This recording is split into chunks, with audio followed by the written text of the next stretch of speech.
దైవమర్మములు ఫిబ్రవరి 16. ప్రదీపమునకు తైలము. నిర్గమాకాండము 25:6.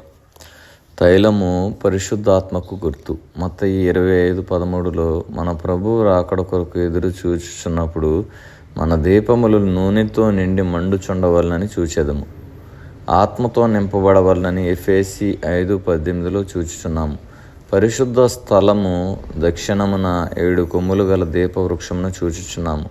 జకర్యా 4వ అధ్యాయంలో తైలము నందించు 2 ఒలీవ చెట్లు దీపస్తంభమునకు ఇరువైపులా నుండుటను చూచుచున్నాము.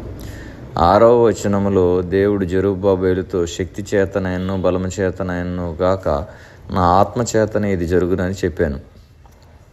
శక్తి చేతనైనను బలము చేతనైనను గాక నా ఆత్మ చేతనే నా కార్యములు జరుగునను సత్యము నూనెను కలిగి మండుచున్న ఆ 7 దీపమును సూచించుచున్నవి.